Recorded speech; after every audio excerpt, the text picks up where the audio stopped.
Hello children. हमारे आज की वीडियो का टॉपिक है transient analysis of capacitor. Transient analysis का मतलब होता है कि टाइम के साथ कैपेसिटर के साथ क्या हो रहा है। मतलब जैसे जैसे टाइम बदलेगा वैसे वैसे कैपेसिटर किस तरह की प्रॉपर्टीज दिखाएगा। इसे कहते हैं ट्रांजिएंट एनालिसिस ऑफ कैपेसिटर। यानी कि कैपेसिटर का टाइम के साथ क्या लेना देना है वो हम देखेंगे। तो चिल्ड्रन, मान लेते हैं आपके पास एक अनचार्ज्ड कैपेसिटर है। एक ऐसा कैपेसिटर है जिसमें कोई चार्ज नहीं है।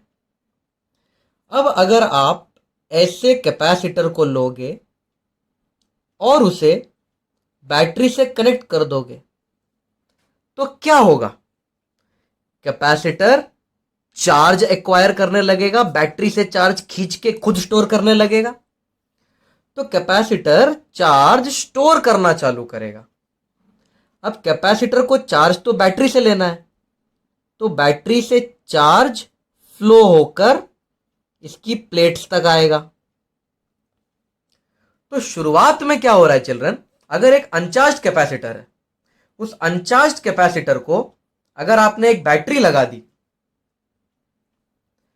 तो शुरुआत में वो अनचार्ज कैपेसिटर चार्ज को बुलाता है अपने पास, चार्ज को खींचता है।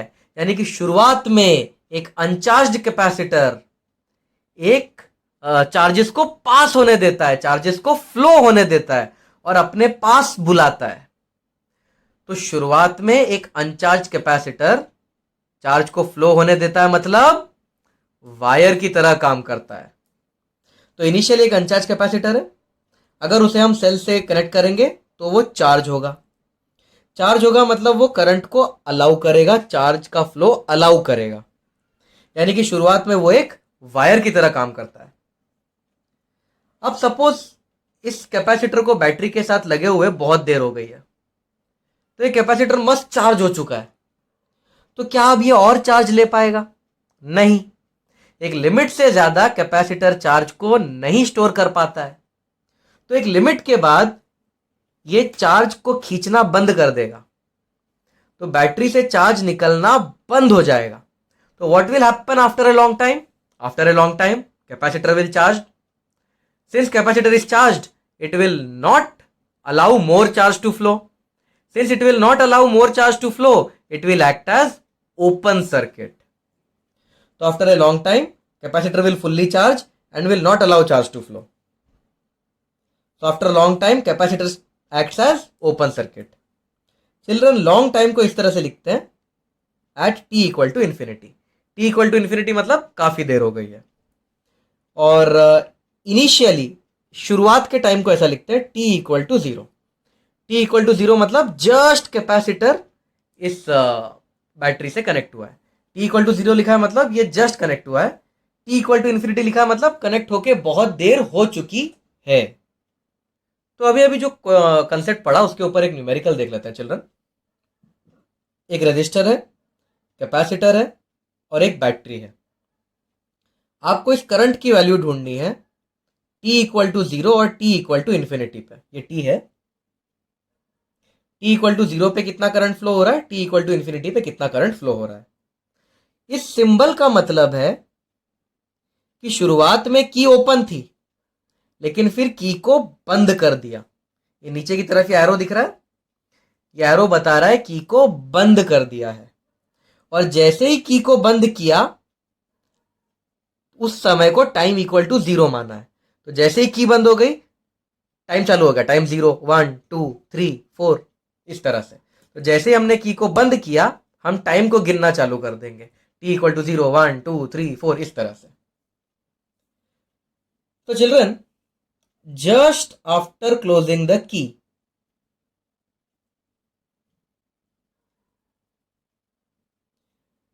Just after closing the key को टी इक्वल टू जीरो भी कहा जाता है।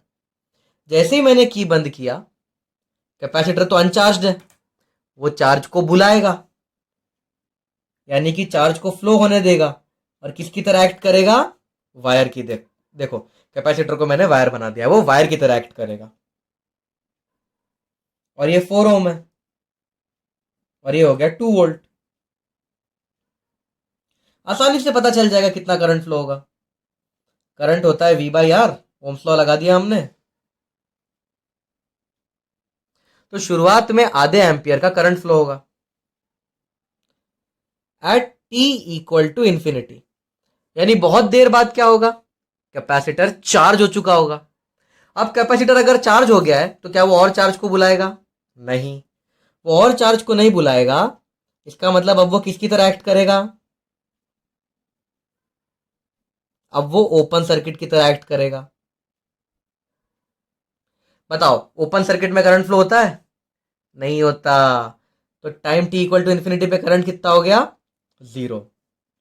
तो जैसे ही ये स्विच बंद करोगे, शुरुआत में करंट 0.5 एम्पियर है, धीरे धीरे धीरे वो करंट कम होके कम होके कम होके बहुत देर बाद, इसको करंट एट 0 लिख देता हूं और इसको करंट एट इन्फिनिटी, बहुत देर बाद करंट 0 एम्पियर हो जाएगा। तो स्टार्टिंग में करंट फ्लो होगा सर्किट में, पर बहुत देर बाद करंट फ्लो नहीं होगा। चिल्ड्रन, हमने देख लिया कि कैपेसिटर में स्टार्ट में कितना करंट होता है और इन्फिनिटी पे कितना करंट होता है। लेकिन अगर मैं पूछ लूं 4 सेकंड बाद कितना करंट होगा, 5 सेकंड बाद कितना करंट होगा, तो हमारे पास इसका आंसर फिलहाल नहीं है। तो अब हम इसे डिराइव करते हैं।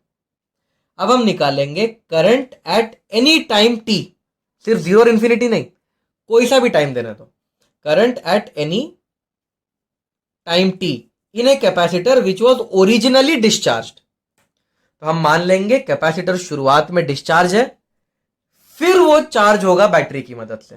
तो इस डेरिवेशन में हमने क्या माना है चिल्ड्रन? इस डेरिवेशन में हमने माना है कि शुरुआत में कैपेसिटर डिस्चार्ज रहेगा, शुरुआत में कैपेसिटर के पास कोई चार्ज नहीं है, बाद में कैपेसिटर चार्ज होना चालू करेगा। तो चिल्ड्रन, आप देख सकते हो यहां पे जो की है वो खुली पड़ी है। की खुली पड़ी है मतलब सर्किट कंप्लीट नहीं है। तो शुरुआत में कैपेसिटर बैटरी से कनेक्टेड नहीं है। फिर ये एरो का मतलब होता है किसी ने की बंद कर दी। जैसे ही की बंद करोगे, उसके बाद कैपेसिटर चार्ज को बुलाना चालू करेगा। पर शुरुआत में जब तक ये की खुली थी, तब तक कैपेसिटर बैटरी से कनेक्टेड नहीं था, यानी कि कैपेसिटर चार्ज नहीं था। तो शुरुआत में कैपेसिटर डिस्चार्ज है, ये आपको हर बार वेरीफाई करना पड़ेगा। तो मैंने तो वेरीफाई कर लिया, शुरुआत में खुला हुआ था, यानी शुरुआत में कैपेसिटर डिस्चार्ज है। तो I have verified that in the beginning capacitor was discharged. अब चिल्ड्रन, आपको पता है कि ये जो वोल्टेज है ये इन दोनों में बढ़ जाएगा। Let the voltage of resistor be V R.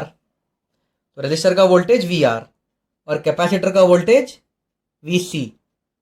और हाँ चिल्ड्रन, एक और बात, अभी मैं जो डेरिवेशन कर रहा हूं ये एनसीईआरटी में नहीं है, यानी कि नीट के बच्चे डेरिवेशन को स्किप कर सकते हैं।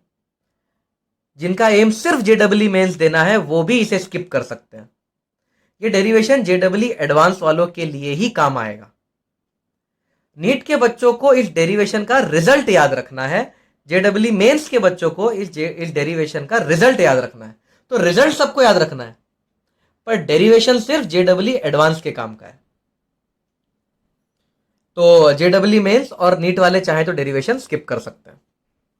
तो एडवांस वालों सुनो, इसका वोल्टेज है वी आर, इसका वोल्टेज है वी सी और मेन वोल्टेज है वी। तो main voltage V is V R plus V C. तो यहां से मुझे रेजिस्टेंस का वोल्टेज और कैपेसिटर का वोल्टेज मिल जाएगा। तो ये पहला इक्वेशन है काम का, इसे नाम दे देते हैं इक्वेशन 1।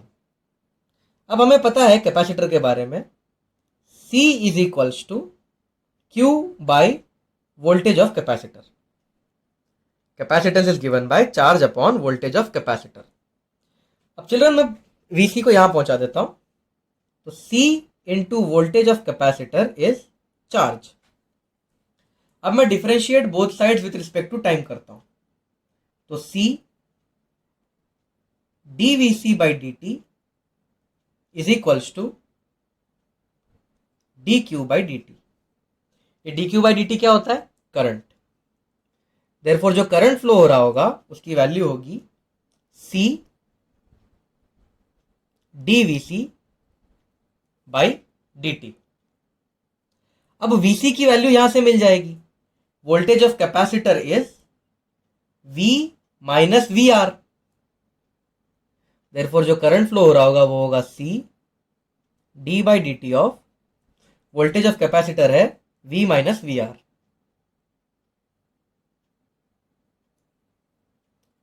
देयरफॉर जो करंट है वो हो जाएगा C D by D T of voltage minus what is the voltage of resistor.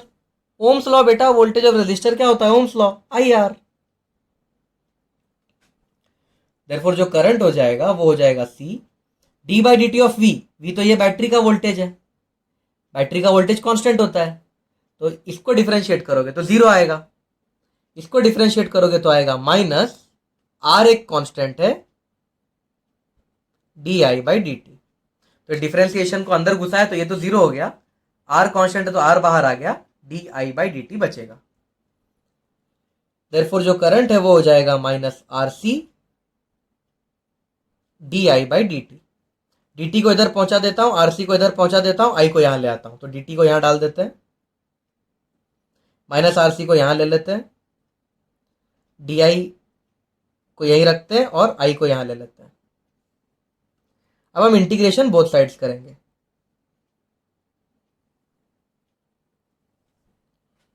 तो अगर मैं इसको इंटीग्रेट करूंगा, dt को इंटीग्रेट करूंगा तो क्या आएगा? t इज इक्वल्स टू, ये हो जाएगा natural logarithm of current plus एक कांस्टेंट ऑफ इंटीग्रेशन भी आएगा, उसे हम c लिख देते हैं। अब इस कांस्टेंट ऑफ इंटीग्रेशन का कैसे पता लगाया जाए? वो ऐसे पता लगेगा, एट t इक्वल टू 0, मतलब जब ये जस्ट बंद हुआ, जब ये जस्ट बंद हुआ तब कैपेसिटर वायर की तरह बिहेव करेगा और सर्किट कुछ इस तरीके का बन जाएगा। ये है V और ये है R। देयरफॉर जब टाइम 0 है तब करंट कितना है? V by R. Ohm's law से करंट मिल जाएगा। तो जब टाइम 0 है, कैपेसिटर डिस्चार्ज था, तो वो वायर की तरह बिहेव करेगा और जो करंट फ्लो होगा वो होगा V बाय आर। इसे हम करंट 0 लिख देते हैं। आई 0 क्यों लिखा है? Because this is the current at time t equal to 0। I 0 का मतलब current at time t equal to 0। तो जब टाइम 0 था तो करंट इतना था। इन दोनों कंडीशंस को यहां डाल देते हैं। टाइम की वैल्यू हो गई 0, तो ये पूरा हो गया अंडा 0 is equals to natural logarithm of current की वैल्यू हो गई V by R plus C, correct. Therefore C की वैल्यू है minus of natural logarithm of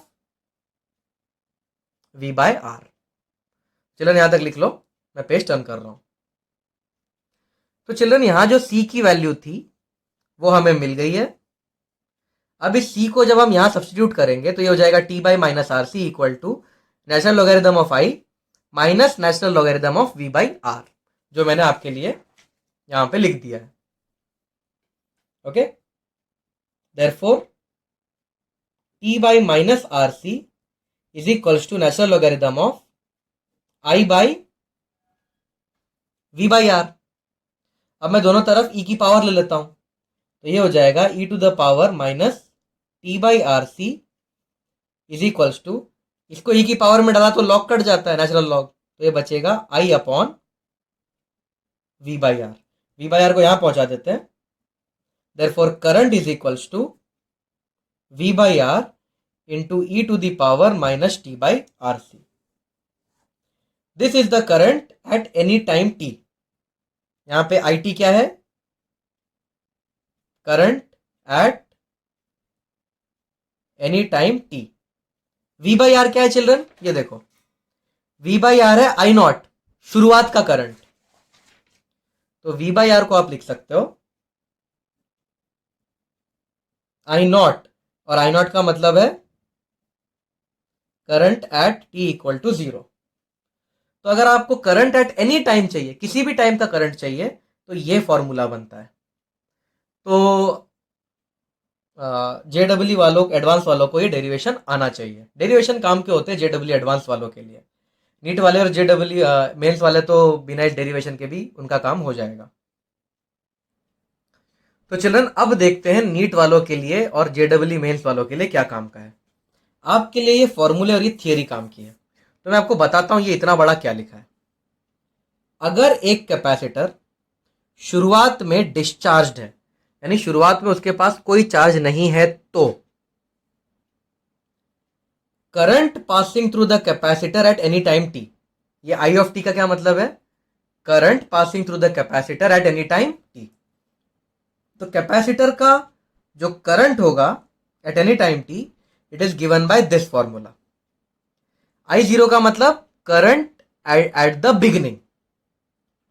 So current at any time t is given by current in the beginning into e to the power minus t by RC।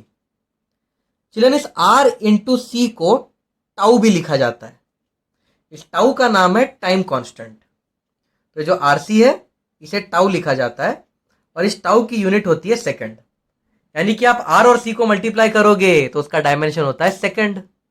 कई बार exam में आ चुका है, find the dimension of RC। RC का dimension होता है second.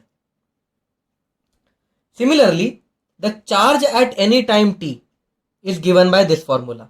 The charge at any time t is given by charge after a long time into 1 minus e to the power minus t by RC.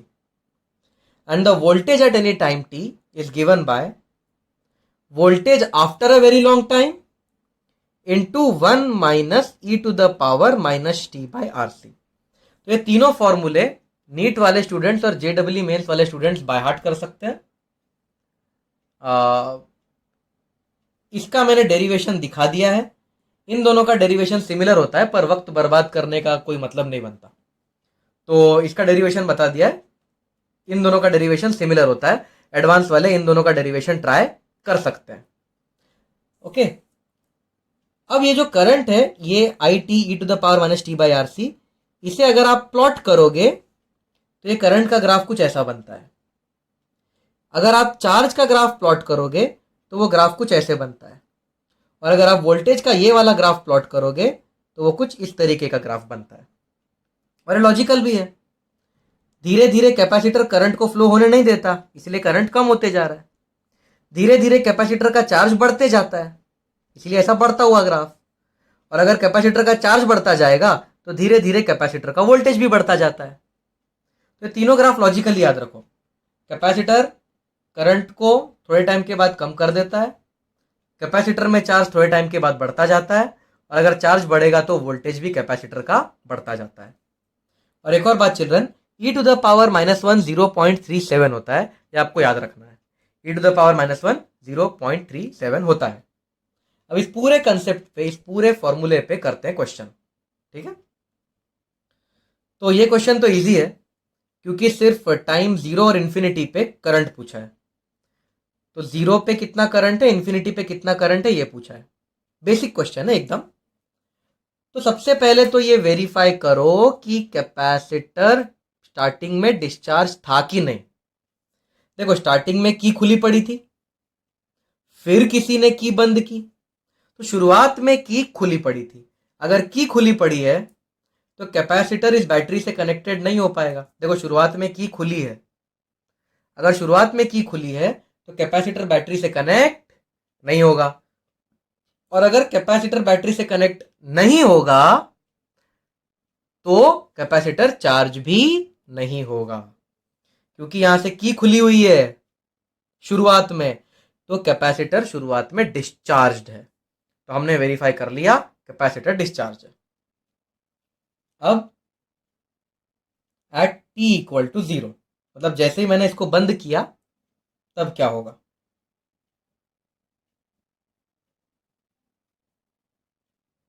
T equal to 0 पे discharge capacitor wire की तरह काम करने लगता है, तो ये capacitor wire बन गया।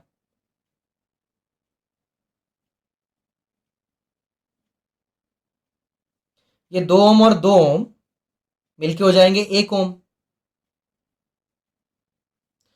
और ये 1 ओम और 1 ओम सीरीज में आ जाएंगे।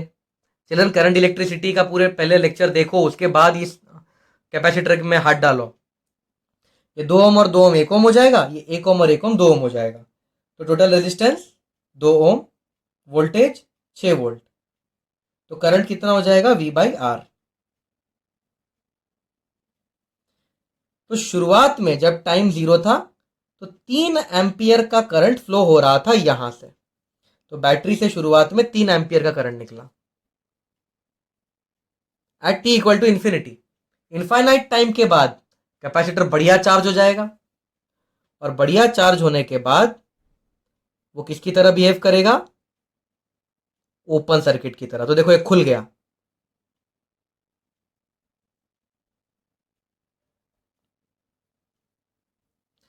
तो चिल्ड्रन जैसे ही कैपेसिटर खुला आप देख सकते हो ये हवा में लटक गया। हवा में लटक गया है तो इसे कंसिडर नहीं करना, ये सब हवा में लटक गया है, कंसिडर नहीं करना। तो अब कितना रेजिस्टेंस हो गया? 1 ओम और 2 ओम 3 ओम, और वोल्टेज है 6 वोल्ट। तो करंट हो जाएगा V बाई आर 2 एम्पियर।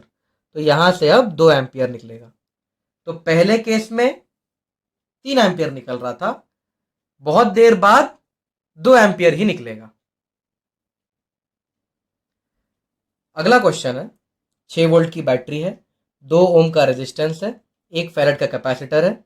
शुरुआत में ये खुला पड़ा है, क्योंकि की खुली पड़ी है तो कैपेसिटर डिस्चार्ज है। हमने वेरीफाई कर लिया कैपेसिटर डिस्चार्ज है। जैसे ही मैं इसको बंद करूंगा, बंद करने के 2 सेकंड बाद कितना करंट फ्लो हो रहा होगा?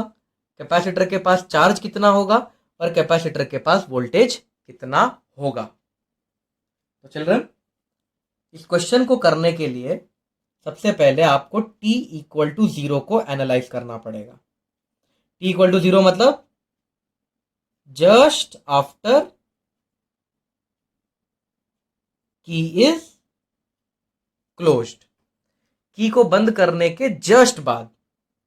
चिल्ड्रन जस्ट आफ्टर की इज क्लोज्ड एक डिस्चार्ज कैपेसिटर किसकी तरह काम करता है? वायर की तरह।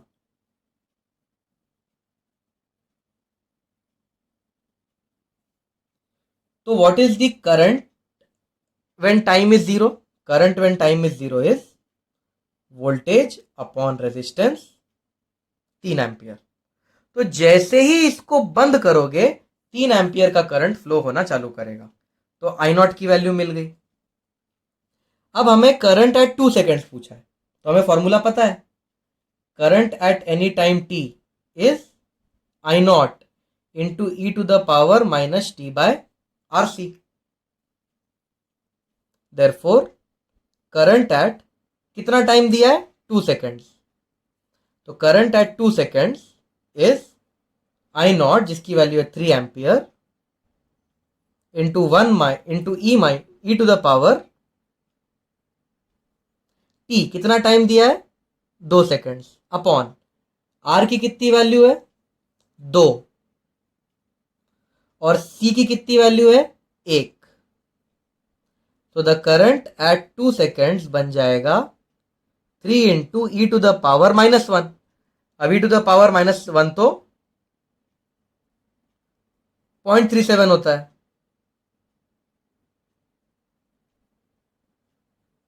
तो आंसर है 1.11 एम्पियर। तो शुरुआत में 3 एम्पियर फ्लो हो रहा था, और 2 सेकंड बाद देखो कितना हो गया? 1.11 एम्पियर। यानी जैसे जैसे कैपेसिटर चार्ज हो रहा है वैसे वैसे करंट की वैल्यू कम होती जा रही है, और बहुत देर के बाद करंट कितना हो जाएगा? 0। करेक्ट ना? हमने सीखा था ना, current at infinity for a discharge capacitor will become 0। अब चिल्ड्रन 2 सेकंड के बाद इसके पास कितना चार्ज होगा ये भी पूछा है। तो अब हम चार्ज निकालने की कोशिश करते हैं। तो चार्ज के लिए हमें इनफाइनाइट पे जाना पड़ेगा, at T equal to infinity. Infinite time के बाद क्या होगा चिल्ड्रन? यह है 2 ओम, 6 वोल्ट, और इनफाइनाइट टाइम पे कैपेसिटर तो ओपन हो जाता है, ये हो गया ओपन। अब कैपेसिटर ओपन है, बताओ कैपेसिटर के पास कितना वोल्टेज है? देखते हैं आपका करंट इलेक्ट्रिसिटी कितना स्ट्रांग है। बताओ कैपेसिटर के पास इस ये कैपेसिटर यहां पे है ना, ए और बी पॉइंट के बीच में, ए और बी के पास कितना वोल्टेज है बताओ। चिल्ड्रन, ए और बी के पास पूरा 6 वोल्ट है। कैसे सर, इसके पास वोल्टेज नहीं जाएगा क्या? 6 वोल्ट थोड़ा इसके पास जाना चाहिए, 6 वोल्ट थोड़ा इसके पास। नहीं बेटा, ध्यान से देखो, करंट फ्लो होता है क्या इन्फिनिटी पे? नहीं होता ना। तो अगर करंट इन्फिनिटी पे फ्लो नहीं हो रहा है तो इसका कितना वोल्टेज होगा? V equal to I R होता है ना रेजिस्टर के लिए। तो करंट है 0, तो इसका वोल्टेज 0। तो पूरा 6 वोल्ट कहां आएगा? ए बी के पास। तो what is the voltage at infinity? 6 volt. यानी कि इनफाइनाइट टाइम के बाद, बहुत देर के बाद कैपेसिटर के पास 6 वोल्ट आ जाएगा। तो what is the voltage at any time t? It is voltage at infinity into 1 minus E to the power minus T by R C. तो voltage at 2 seconds is, voltage at infinity मिल गया 6 into 1 minus E to the power, ये t by R C तो 1 था, T by R सी को put करोगे तो -1 आएगा। तो ये हो गया 6 इंटू 1 माइनस 0.37। ये हो गया 6 इंटू 0.63,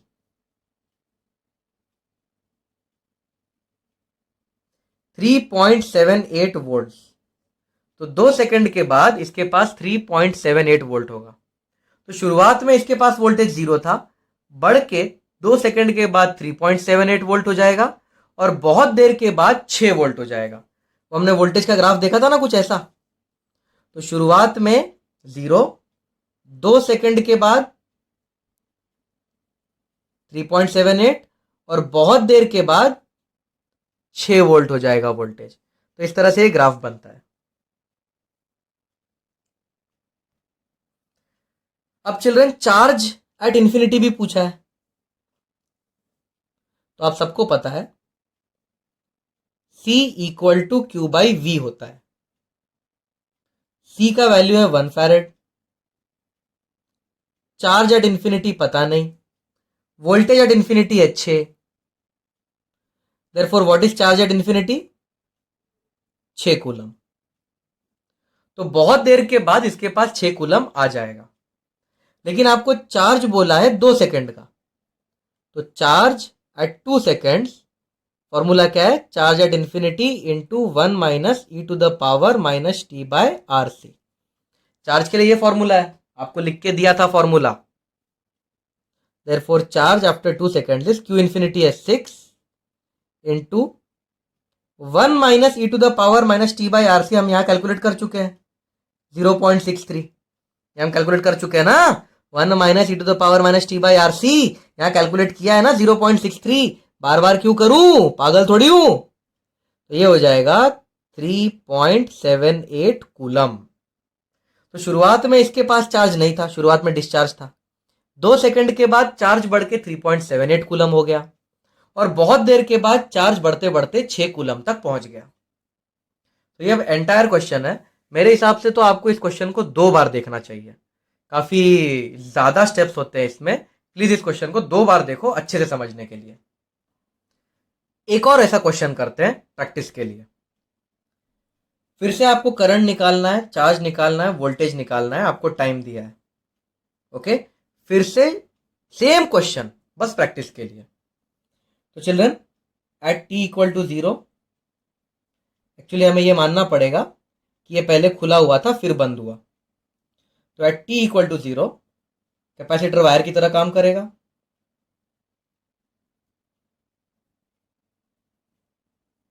और ये हो जाएगा 9 वोल्ट 3 ओम। तो करंट 0 कितना हो जाएगा? V बाय आर, ये हो जाएगा 3 एम्पियर। तो शुरुआत में करंट 3 एम्पियर है। Now current at any time t is given by I not into E to the power minus T by R C. I naught की वैल्यू पता चल गई 3 ampere, e to the power minus t का value है 0.3 divide by R का value है 3, सी का value है 0.1। ये पूरा कट कर दोगे तो क्या बचेगा 1। 0.3 अपॉन 0.3 कितना होता है 1। तो the current at 0.3 seconds is 3 into E to the power -1 होता है 0.37। तो चिल्ड्रन आंसर सेम आ गया 1.11 ampere. It is just a coincidence, मैंने जानबूझ के ऐसा कुछ नहीं किया। पिछले न्यूमेरिकल से आंसर सेम आया, इट्स जस्ट अ कोइंसिडेंस। अब हमें चार्ज और वोल्टेज भी निकालना है at T equal to infinity. T equal to infinity पे कैपेसिटर खुल जाएगा, ये हो जाएगा 9 वोल्ट। पूरे का पूरा 9 वोल्ट कैपेसिटर को मिलेगा, क्योंकि रेजिस्टर को कुछ नहीं मिलने वाला, क्योंकि करंट नहीं है। इन्फिनिटी पे करंट नहीं होता ना, तो कैपेसिटर को कोई वोल्टेज नहीं मिलेगा, सॉरी रेजिस्टर को कोई वोल्टेज नहीं मिलेगा, पूरा वोल्टेज कैपेसिटर को जाएगा। तो what is the voltage after a very long time 9 volt. तो वोल्टेज आफ्टर 0.3 सेकेंड्स कितना हो जाएगा V infinity into 1 minus E to the power minus T by R C. तो वोल्टेज एट 0.3 सेकेंड हो जाएगा 9 मल्टीप्लाइड बाय 1 माइनस इसकी value e to the power -1 है, तो ये हो जाएगा 9 इंटू 0.63 5.67 वोल्ट। तो voltage at 0.3 seconds is 5.67 volt. अब चार्ज निकाल लेते हैं। हमें पता है चार्ज एट इन्फिनिटी हमें मिलेगा CV, Q equal to CV होता है ना। तो चार्ज एट इन्फिनिटी हो जाएगा, C की वैल्यू है 0.1, वोल्टेज एट इन्फिनिटी है 9, तो चार्ज एट इन्फिनिटी हो जाएगा 0.9 कूलम। तो charge at any time t is given by charge at infinity into 1 minus E to the power minus T by R C. तो charge eight 0.3 second हो जाएगा, Q at infinity पता है 0.9 into 1 minus E to the power -1, तो ये हो जाएगा 0.9 into 0.63 0.567 coulomb. तो ये क्वेश्चन पिछले क्वेश्चन जैसा ही था, बस प्रैक्टिस के लिए एक बार फिर से करवा दिया था।